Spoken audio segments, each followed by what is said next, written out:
The Trumpet Daily is presented by Stephen Flurry. The program analyzes world news and history from a distinct perspective and compares current events to prophecies found in the Bible. The program also offers free educational publications, including the Trumpet News Magazine and books and booklets. The Trumpet Daily is produced at the Philadelphia Church of God's home campus in Edmond, Oklahoma, and its sister campus in Edstone, England. More information is available at thetrumpet.com.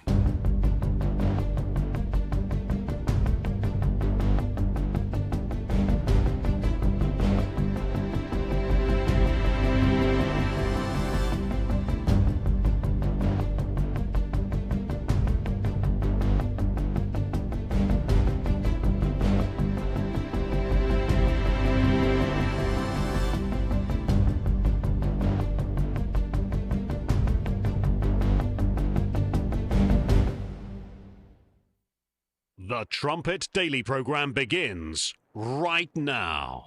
Today's world news, what it means, where it's taking us. I bring you the one and only possible message of world peace. This is a message of hope, tremendous hope. And he said unto me, you must prophesy again. The Trumpet Daily program begins right now.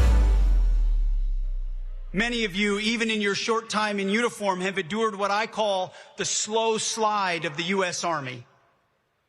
You've seen standards lowered. You've seen an obsession with race and gender. You've seen the watering down of discipline, codes weakened, and traditions tossed aside in the name of political correctness, statues taken down, paintings placed in the basement. I'm here to tell you, the slow slide here at West Point and across the United States Army is over. You, this group, represents the snapback. What would your final message be for Americans this weekend, especially considering, Dakota, it's America's 250th birthday?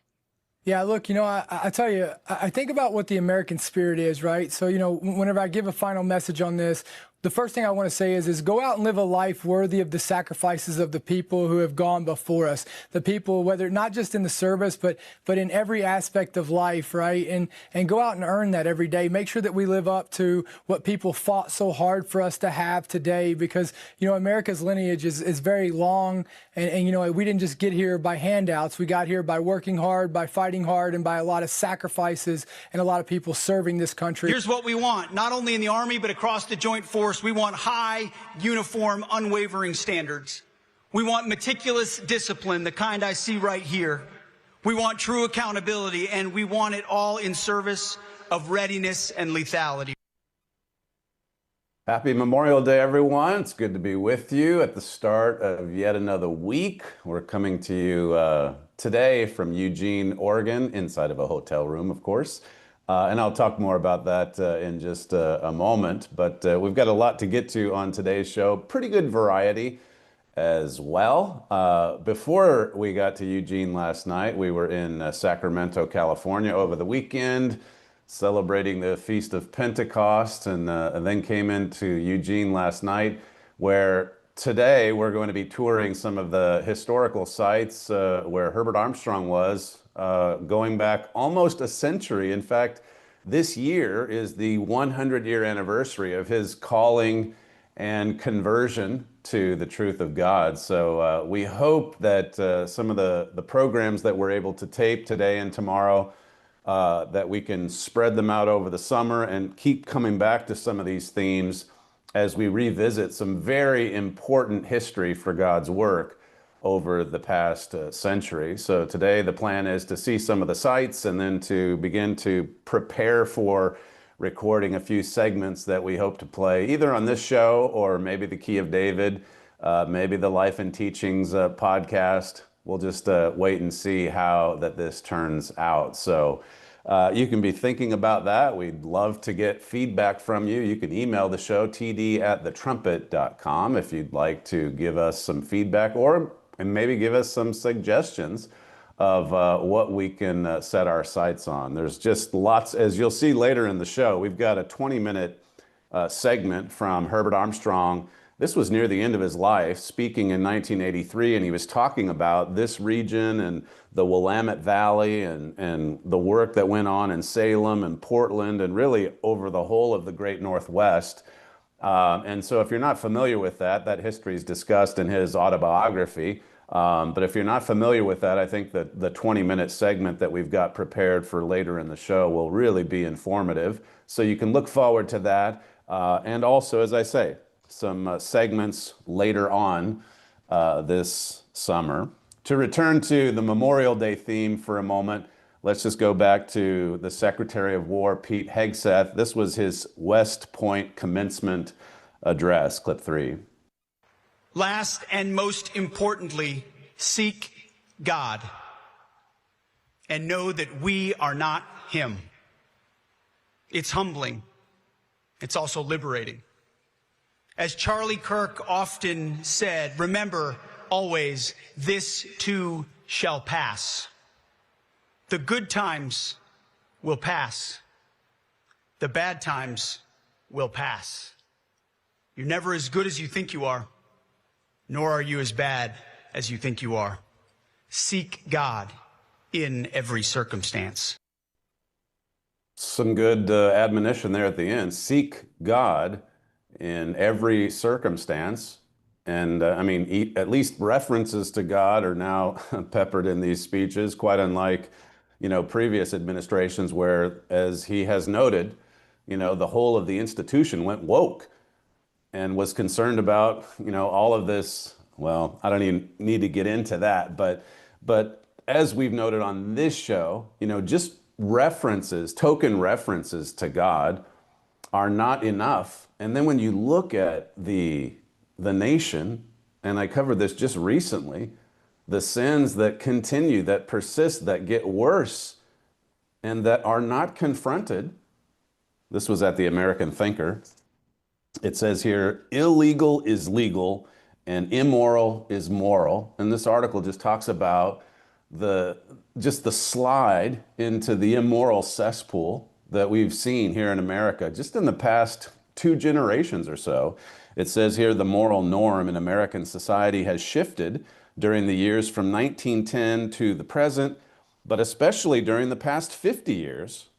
It says the link between being a good citizen and a moral person has atrophied, and we find ourselves in a decline where so-called good citizens are regularly engaged in behaviors that in earlier decades were considered immoral or even illegal.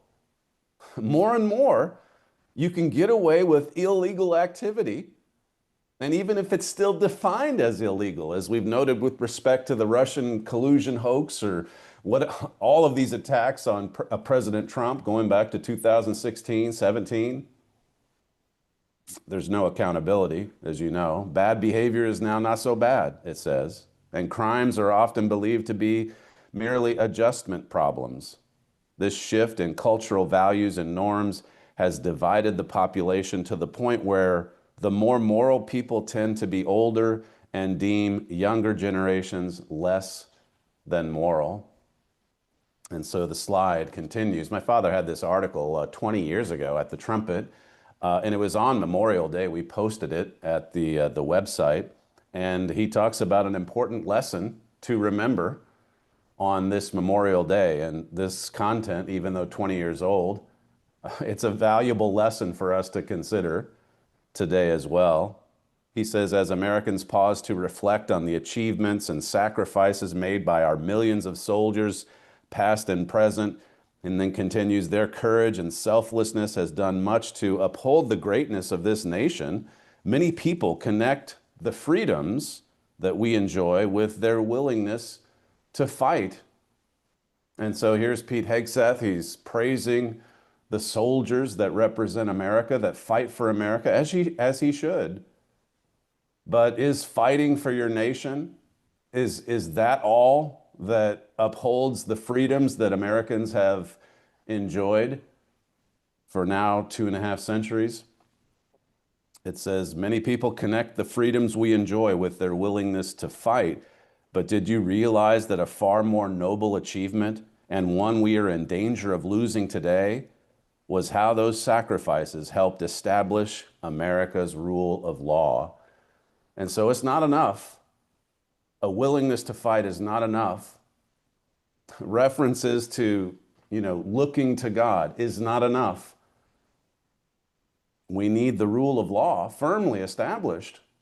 And he goes in this article, and some of this content is also in the No Freedom Without Law booklet. But he writes here, this is from 2006, he refers to British historian Paul Johnson, an article he wrote back in 1999. As I say, we also reference this in the No Freedom Without Law booklet. If you don't have that booklet, by the way, you can get to it at our website, thetrumpet.com, or call our operators and request a free copy. But quoting Paul Johnson, it says, the rule of law as distinct from the rule of a person, the rule of a person or class of people, and as opposed to the rule of force, is an abstract, sophisticated concept. It is mighty difficult to achieve. It's very difficult to achieve a rule of law that applies equally to anyone in society. But until it's achieved and established in the public mind with such vehemence that masses of individuals are prepared to die to uphold it, no other form of progress can be regarded as secure. I mean, supposing there is this willingness to fight, what are you fighting for? What are you willing to die for? The rule of law, or just freedoms in general? It says here, the essence of the rule of law is its impersonality, omnipotence, and ubiquity. It is the same law for everyone, everywhere. Kings, emperors, high priests, the state itself are subject to it. If exceptions are made, listen to this, the rule of law begins to collapse. That was the grand lesson of antiquity. My father goes on to talk about this grand lesson, and you see it in history. If the law, the rule of law begins to break down, society breaks down with it. And that's what we're seeing. That's what the point of the American Thinker article is. look at what's happened to America in the past 50 years. If there's some, modest improvements or upgrades made to the U.S. military, well, that's certainly better than going in the opposite direction. But meanwhile, the breakdown in law and order, you see it in American cities, so many of the cities here out west, beautiful, beautiful areas. Beautiful, I mean, even flying into Portland, for example, flying into Sacramento down through Northern California, or flying back up to, the heart of Oregon last night. I mean, all of these cities, the homelessness problem, just to take one problem that's out of control. It's amazing. You fly, you're high above these cities like Portland, and it's stunning from afar. It looks beautiful. And then you zoom in, and what do you see? I was in Portland a few years ago, and it's just appalling what's happening. All these tent cities under overpasses all over the city. And Eugene's a much smaller city, but it has a similar problem. And you see those kinds of things spreading everywhere. And that's just one problem, as I say. And it's because of a breakdown in law and order. It says here, the continual problem of man has been his failure to learn from history. Are masses of individuals prepared to die to uphold America's rule of law? Mr. Johnson states that this is our only security. On this Memorial Day, we're very thankful for American soldiers who have a willingness to fight. We certainly are, but our only security is in upholding the rule of law, I should say. And Paul Johnson brought that out in his article from 1999. As I say, go and find that booklet. No freedom without law. If you don't have law that's upheld and that's applied equally across the board to anyone and everyone, if you don't have that, you really don't have freedom. When we come back, we'll play that 20-minute historical sweep of what was happening in God's work right here in this part of the country back in the early 1930s and beyond. We'll be right back. Celtic Throne is back on tour. This summer, 15 cities, 8 states, one unforgettable experience. Experience this revolutionary new show, an electrifying fusion of Irish dance, music, theatre and cinema. Experience the show audiences worldwide are raving about. Absolutely fantastic. I'm telling you that anybody that comes to see the show is going to be mesmerised. I've seen the river dance and the Lord of the Dance, and they were amazing, but this blew me away. It was absolutely amazing. I'd watch it again now. Absolutely marvellous. And I've been to see Riverdance about 5 times, and this is amazing. Absolutely amazing. I love it. It's thrilling, I think is the best way to describe it. It stands at the side of Lord of the Dance and Riverdance. It's equal partner. Absolutely stunning. Absolutely incredible. Not in my wildest dream did I think that it could compare to the other shows, but it was amazing. Amazing. My favourite show I've been to ever, and I've been to Riverdance, Lord of the Dance, just my favourite. It was amazing. It was amazing. Best experience ever. Don't miss your opportunity to experience the trailblazing new Irish dance show capturing the hearts of audiences all over the world. Get show and ticket information at CelticThrone.com. I knew what it was to have been on top as I was a young man, only barely 28 years of age, and on top, and then to be reduced to absolute poverty, where we had nothing. We didn't even have enough to eat. I was in that type of condition when God brought his challenge to really call me to what he wanted me to do. You know, brethren, so often a person has to be reduced and have all of this world's goods taken away from them before they'll turn to God and give themselves over to Christ, and that's what I did. Well, I was challenged on God's law and also on the subject of origins, about evolution. And I found that evolution was false, and God as the creator is true. I proved that God exists. I had to prove it. I proved about God's law. And that was in an intensive 6 months, intense study from the fall of 1926 until the spring of 1927. And in the spring of 1927, I was baptized, and I gave myself to Christ. At least I intended to, and I haven't done it 100%, brethren, but I intended to. And perhaps if I had done it more completely, God would have produced a whole lot more than has been produced through me. But nevertheless, a great deal has been produced.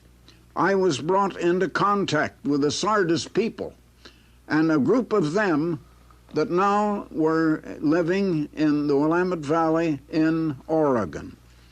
When I came among the true church back in 1927, they had lost the true gospel, but there are certain things the true church always had. It always had the true name. The true church always kept God's law. Now, in the fall of 1930, I went as a guest with some people in that church to a business meeting in the home of Ira Curtis down near Jefferson in Oregon. And during that meeting, they asked me if I would act as secretary, because I seemed to have a little more education than most of them, and while I was only a visitor, they asked me to take down the minutes and act as secretary. Well, you know, a fight began, and it was coming to almost blows. They were going to use their fists almost any minute, and they were shouting at one another, and there was a disagreement, half of them on one side and half on the other. You know, in the book of Job, you read that when the people of God came together, Satan came also in the midst. I said, you're commandment keepers, and you're the people of God, and you've come together, but Satan is here. Now I'm going to drop down to my knees, and I'm going to start praying and ask God to cast Satan out of here, and you, brethren, can either kneel with me or just go on with your fighting. And I knelt down and began to pray. Well, you know, those brethren all knelt down and began to pray, and when they got up, all the fight was taken out of them.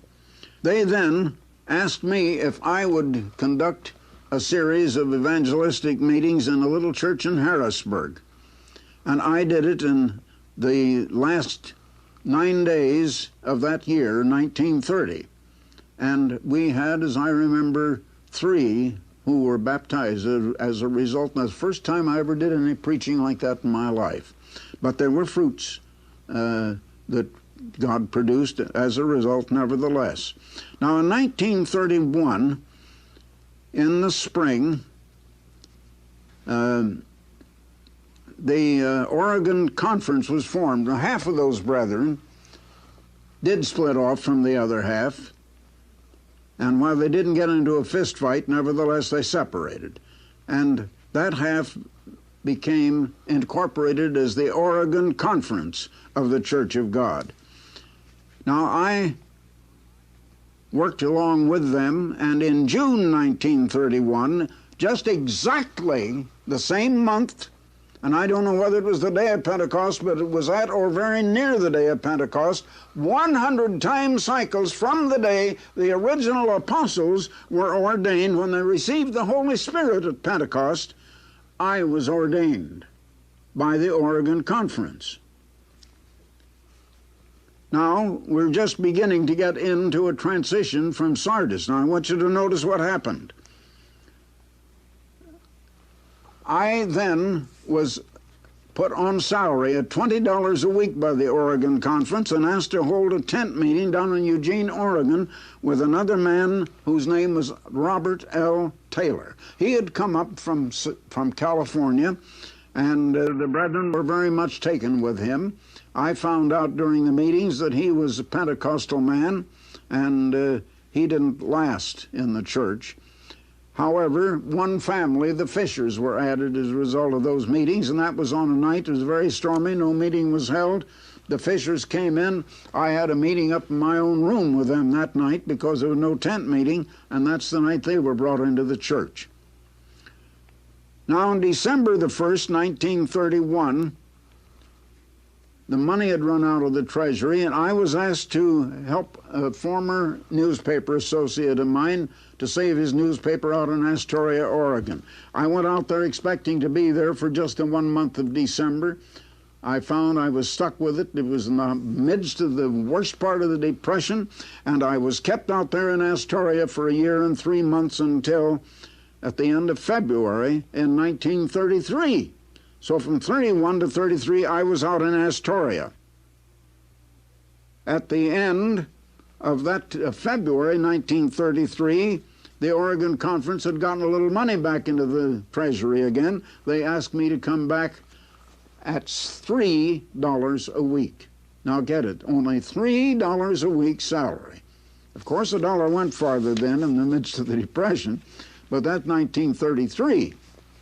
Previously, while I was out in Astoria in 1932, the whole church from Stanberry, Missouri, nationwide, had split, and the two leading men had split off from the rest of the church and formed a new church at Salem, West Virginia, also calling it the Church of God. Now, in 1933, from March to June, I held meetings for the Oregon Conference in Salem, Oregon, with another minister from California, Sven Oberg. Well, he was also associated with another man by the name of A.J. Ray from Southern California. But they turned into Pentecostal meetings. So I preached only Sabbaths to our own brethren, and Mr. Oberg, carried on the weeknight meetings for Pentecostal people. And I learned all I wanted to know about Pentecostal people during that time. These particular Pentecostal people, I think some of them would observe the Sabbath, most of them not. Beginning July the 4th, 1933, I began some services in a country schoolhouse 8 miles west of Eugene. Now, two places had opened up for meetings. One was that little church in Harrisburg where I had preached at the end of 1930, and the other was a country schoolhouse, one room with 36 seats. That was the Frobute Schoolhouse. Well, they gave Mr. Oberg, the church, and the Oregon Conference people just put me down in the little schoolhouse. Well, I had a bigger attendance in that little schoolhouse than he did in the larger church. I had 11 baptized, he had none, and there were 8 members of us down there, and with the 11 that were baptized, that raised up a new church of 19 members, and that was the beginning of the Philadelphia era at that time.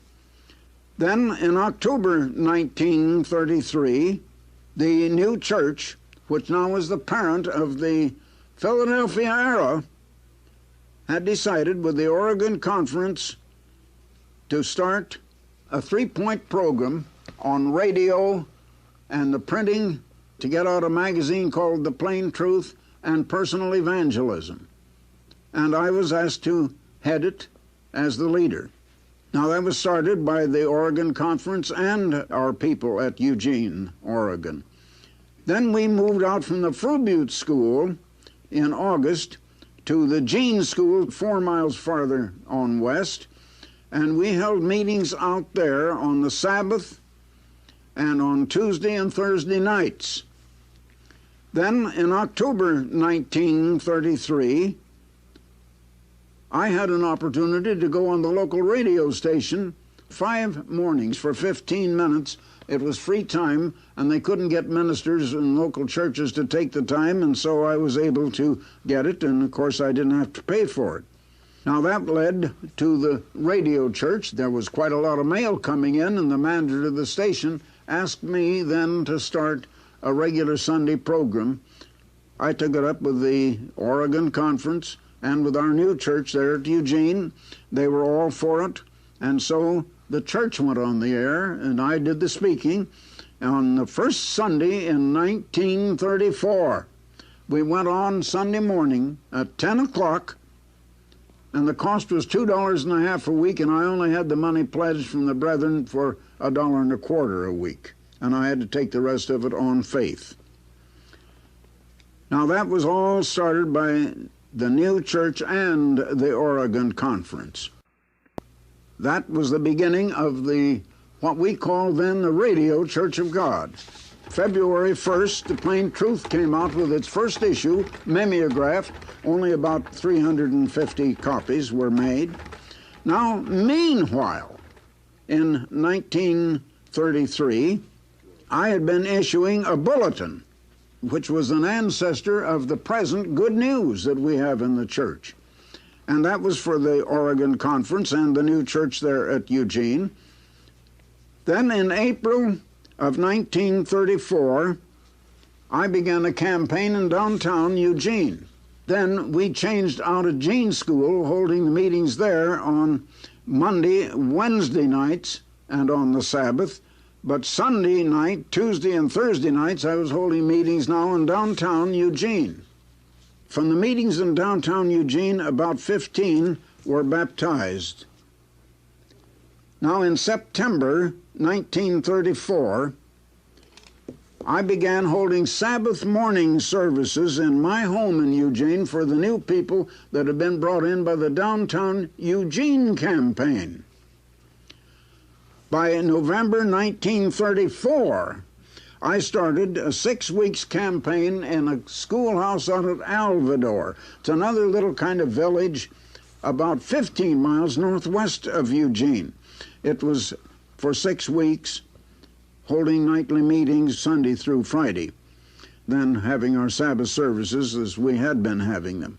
By January 1935, the meetings ended with 15 more new converts baptized, all new members of the church. Now, we had a church out at Alvador, we had one at Gene School, we had another little group at my home in Eugene, and I was having to pastor all 3 of those churches. The new church held meetings Sabbath a.m. at my home, and afternoons, every other Sabbath I would go to Alvador, and every other Sabbath I would go to the Gene School. Then in May 1935, all 3 of those little groups, about 15 people attending each place, we decided to purchase the church building in Eugene. But by this time, this Mr. A.J. Ray and Sven Oberg had returned back to California, and they were gone. So now I returned as pastor of the Oregon Conference at a schoolhouse in Jefferson, Oregon, and I still kept on preaching for them. Some people have accused me of having just gone out of the church to get a following for myself and start my own church. That is absolutely not true. I was still preaching as the pastor of this church up in Oregon and in the Willamette Valley. In the meantime, however, in the year of 1934, the Oregon Conference had decided to switch over from Stanberry to the Salem, West Virginia faction of the main church. And now at Eugene, we didn't quite go along with that, but we agreed to cooperate with them. So I became one of their ministers in a way, but I was with them, but I was not under them. I was not under their authority. I was not paid by them. In early 1936, another radio station opened up in Oregon, in Portland, KWJJ, a much larger station. And we went on the air in Portland, Oregon. Now, the Salem ministers persecuted me from the Salem, West Virginia organization. But the members did not, just some of the ministers. They held an annual camp meeting. But one night during that camp meeting, they pulled a double cross and put another minister they'd brought back from the Sardis people from Kansas and put him in as pastor of the church in the schoolhouse up in near Jefferson, Oregon, the Sardis group. Well, it was really a piece of rotten, dirty politics, and the brethren saw it. Half of the brethren in that church, the Oregon Conference, came out and said, Mr. Armstrong, we're going to stand with you. Now, in the meantime, brethren, there still was about 35 brethren up in Jefferson, Oregon, that were still loyal to Stanberry all this time, and not been with us all this time. They now asked me to come up and organize them into a church. I did do that, and that was a new church at Jefferson. In the meantime, the radio work was increasing. The plain truth was increasing. I was holding meetings in different places. And I was still pastoring their churches, however, and pastoring the church for the Stanberry group now, far from having gone out away from them to start a church of my own. Now, early in 1937, a radio station in Seattle opened up to us, KRSC in Seattle.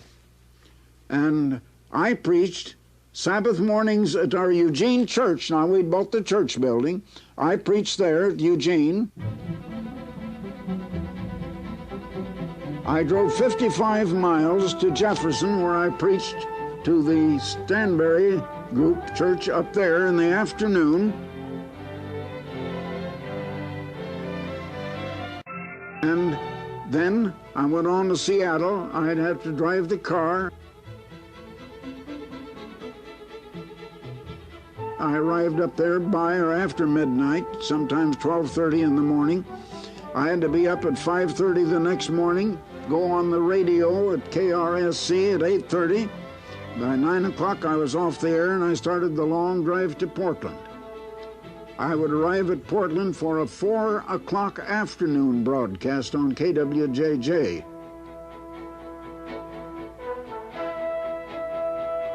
Then at 4:30 I'd be off the air and I had to drive 55 miles to Eugene, and then I had to preach that night. Well, that was the way I carried on the schedule, and I had to get out the plain truth and pray for the sick and have counseling and everything else all through the rest of the week. Now, in the meantime, a radio station opened up in Spokane and in Salem, Oregon, and we had a network arranged, our own network, and I called it the Liberty Network. But it was over telegraph lines of the Postal Telegraph Company. I reached a 50,000 watt station over in Spokane and also a local station at Salem, Oregon, and Portland, as well as Eugene, for some time on that network. Now, the work was going so fast that I told the brethren of the Sardis Church in Jefferson that I could only preach about half the time. So one of their men, Roy Daly, took it every other Sabbath, and then every other Sabbath I continued on, and this continued for some years. In April 1942, I was able to get on a station in Southern California, in Hollywood. KMTR, it was then called, a very good station. I started on that, and then they opened up a time that I could preach every evening at 5 o'clock. And for the first time, we went on to radio daily with daily programs. Well, that had an immediate response, and the work now was beginning to grow. And now at that time, I had to drop preaching up at Jefferson to the Sardis people altogether. And that did not happen until in 1942. So all of this time, from 1933, when the Philadelphia era began, I was still working with them. You see, it was a gradual transition from the Sardis era down to the present Philadelphia era. Now, the Philadelphia era was complete and was separated completely now from the Sardis era. To tell you the truth, I don't know what has happened to those people from that time on. I lost track of them. They split, they resplit, and resplit. Now, that transition then had finally become complete, and the Philadelphia era finally was established. I've said this, I want you to know that I did not just leave the Sardis people to start some work of my own. This has been continuously God's church. But the Sardis people never would accept the message of the gospel of the kingdom. They never would accept God's holy days. They never would accept any new truth. But the Philadelphia era has brought much new truth into God's work. And it has grown and developed into one church worldwide. The sixth era of God's church, the Philadelphia era, started in 1933, as Mr. Armstrong said there at the end of that montage. And it started right here, basically. This is Eugene, Oregon is the cradle of the Philadelphia era of God's church. And you heard him explain there how he branched out from there to Jefferson, the Fear Butte School, Portland, Spokane, Seattle. He held quite a demanding schedule. And you know, another point you can make here about Mr. Armstrong too is just the fact that he took the initiative. He was a man driven by purpose.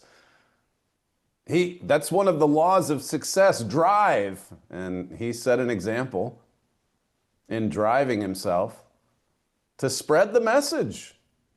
And he had great success. It started in the smallest of ways. It made me think of the parable in Matthew 13:31. It says, another parable put he forth unto them, saying, the kingdom of heaven is like to a grain of mustard seed, which a man took and sowed in his field, which indeed is the least of all seeds. But when it is grown, it is the greatest among herbs and becomes a tree, so that the birds of the air come and lodge in the branches thereof. A mustard seed beginning. And you know, just to connect it with the first segment, by the way, it's been 100 years since Herbert Armstrong was converted to the truth. And I guess about, 93 or 94 years since the cradle of the Philadelphia era was established right here in Eugene, Oregon. And just drive to downtown Eugene and compare Eugene today with the Eugene that Herbert Armstrong was working in 1933. Or look at Portland, as I say, look at any of these cities. And just observe what has happened to America. And you contrast it with, of course, there were a lot of bad things that happened to God's church after Mr. Armstrong died. But when he was alive, it was being blessed, which makes you think of another thing that Jesus taught, that you judge by the fruits. I thought it was interesting. He called that network of radio stations the Liberty Network. You know, we hear a lot about liberty on Memorial Day. If there's a willingness to fight in the U.S. military, well, we're going to maintain our liberty, our freedom. Mr. Armstrong, I mean, what made him a target for so many, even in the religious world, is he was an upholder of the rule of law. He brings this out. This is a message he gave actually on Pentecost back in 1984, and he's talking about the calling of God's people. I mean, he was the first one called to start the Philadelphia era, and then tens of thousands of people came thereafter. And right up until the end of his life, he was urging brethren, God's people, to take their calling, their election seriously, and to make it sure and certain, like Peter said. This is one of those warnings from 1984. You can play clip 6. God sent Jesus to teach a few, and those few were called into the church to become teachers to teach others, so that finally we can save the world. You are not called just to get you into the kingdom of God. I'm afraid most of our people think, well, why are we the first fruits? We're just called to be saved now. But we're just being saved first. Well, then God is a respecter of persons, if that's true. Oh, no, God is no respecter of persons. He's calling us for a job. He's calling you to teach others. But you have to learn what to teach others. And you have to teach others the law of God. You have to teach others the message of the Bible. Not just about Christ. That's what people call the gospel of Christ, the gospel about Christ. The gospel of Christ is the message he brought. And it's much more than just telling people about a Savior. It's telling them how to live. It's teaching them the way of the law of God. It's teaching them all of the things about the purpose of God. It's teaching them what I'm teaching you here this afternoon. We have to teach them about the law of God, as he said there. That's our calling. And we have to make sure that it's sure and certain. That's brought out in 2 Peter 1. Notice verse 5. It says, "And beside this, giving all diligence, add to your faith virtue, and to virtue knowledge." Faith, virtue. Peter goes on and lists all of these virtues that true Christians live. Before that, he says, give all diligence to this. In the Amplified Version, it says, "For this very reason, adding your diligence to the divine promises, employ every effort in exercising your faith to develop virtue, excellence, Christian energy, and in exercising virtue, develop knowledge, intelligence." That's the Amplified. And then it continues, "Add to knowledge temperance, self-control, discipline, and to temperance patience, and to patience godliness, and to godliness brotherly kindness, and to brotherly kindness charity." It says in verse 8, "For if these things be in you and abound, they make you that you shall neither be barren nor unfruitful in the knowledge of our Lord Jesus Christ." We've talked a lot these past couple of weeks about fruit, productivity. Jesus, as I said, he said, "Judge by fruits." This is the message that we brought to the students on graduation weekend a week ago. You're known by your fruits. If you're not growing, you're dying. Are the cities of America growing? Have they grown since Herbert Armstrong was converted to the truth of God in 1926, 100 years ago? I mean, the fruits of his life, they speak for themselves. You saw it in the work. You can read about it in the autobiography. You got a really good summary in that 20-minute video about the growth between 1926 and 1933, 1937, 1940. It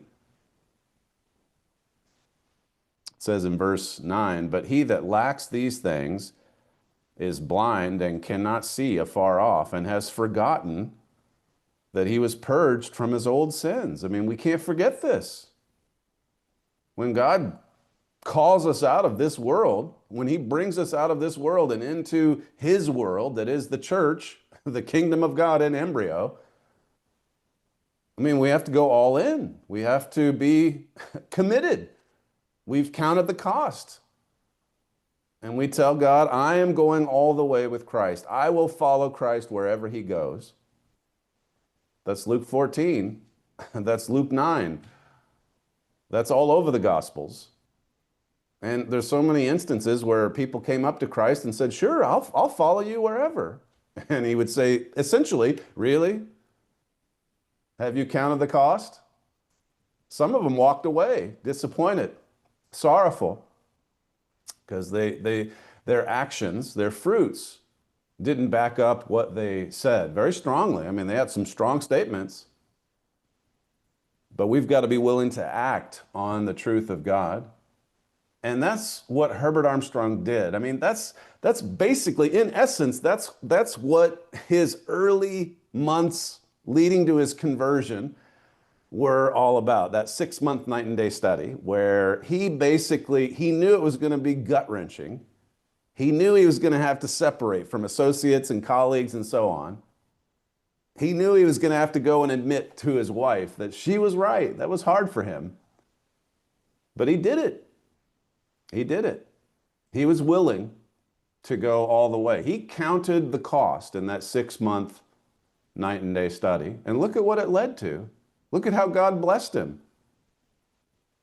This passage here, it says, "Wherefore the rather," verse 10, "Brethren, give diligence to make your calling and election sure.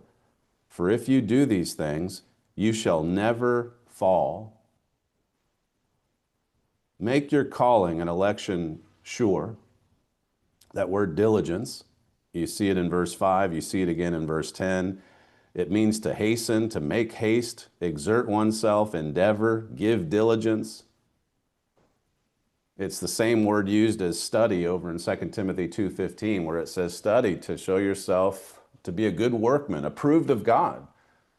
It's never going to be easy being a true Christian. In fact, Jesus said, if you follow me, they're going to persecute you. If you love this world, the world's going to love you because the world loves its own. But if you are a true follower of Christ, you are going to be made a target.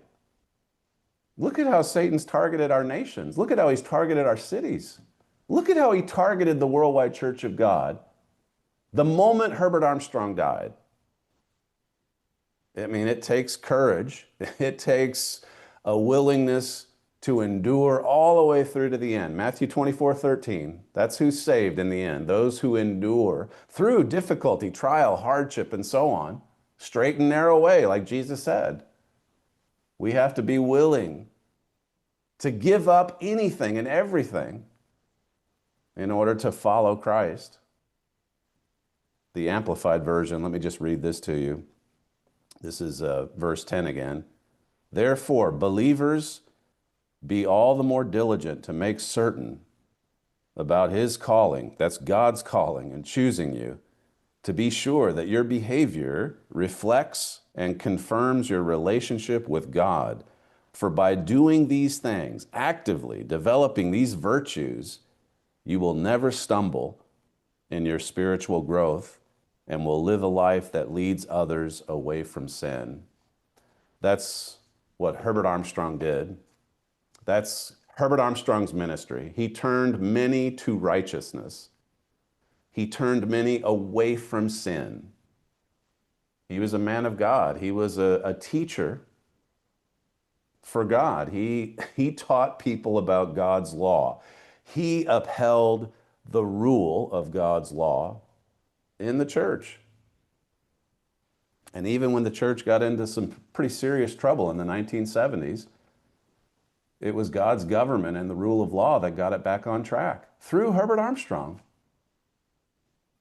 And then, as I say, the moment he dies, well, Satan targeted that church. And all of that fruit, all of that growth, all throughout the Philadelphia era of God's church. The church entered the Laodicean era following his death on January 16th, 1986. And that era is described in Revelation 3 as being lukewarm, spiritually blind, naked. They grew complacent. They started to look at the church more as a social club as opposed to a teacher's college, as Mr. Armstrong explains in Mystery of the Ages. He said the church may be called God's teacher's college to prepare rulers and teachers for the kingdom of God when God does offer redemption and eternal life to the world as a whole. It says the church was planned to be God's instrumentality for calling predestinated human beings out of this world to be trained for positions of leadership in the world tomorrow, when they shall teach and train others. That's why in the New Testament, the church is called the first fruits of God's salvation. The teacher's college, called to teach. Mr. Armstrong didn't make that up. He got that right out of the scriptures. Paul said in Hebrews 5 that we ought to be teachers. Where do you hear this in the world of traditional Christianity? You know, coming into some church, some denomination, and the preacher says, listen, you're here to learn how to teach. Teach what? Teach the law. Teach God's law. Uphold the rule of law. You don't hear that in traditional Christianity. You do hear it in God's church. Called to teach. We're in training to teach. We're in training to rule. We're preparing to marry Christ.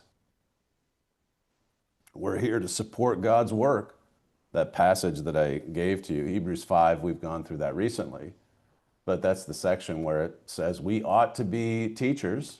You can get a lot more on that in our booklet on Hebrews if you'd like to study that further. Maybe we can just end in 1 Peter chapter 1, just backing up to the first epistle.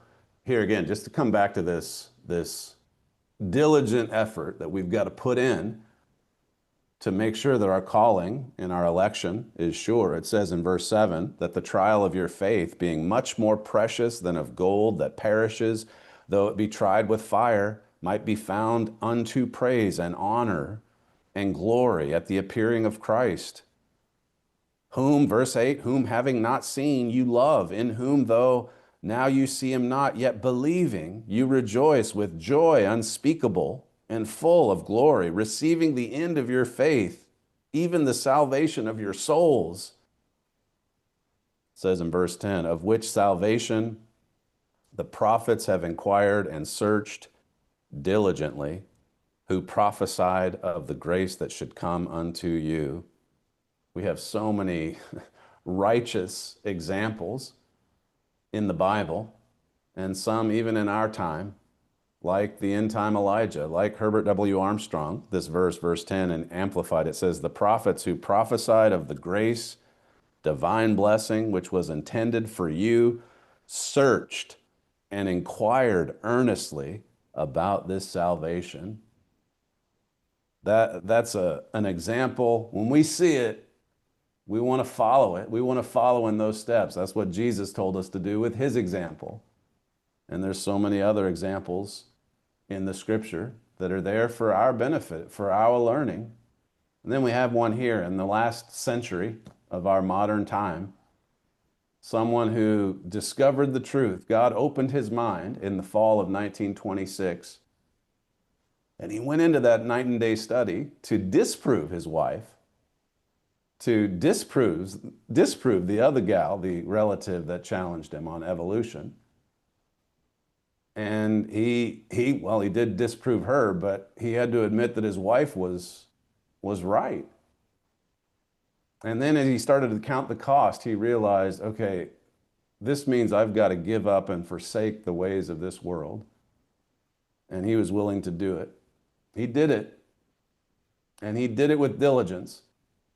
He took the initiative. He acted on God's truth.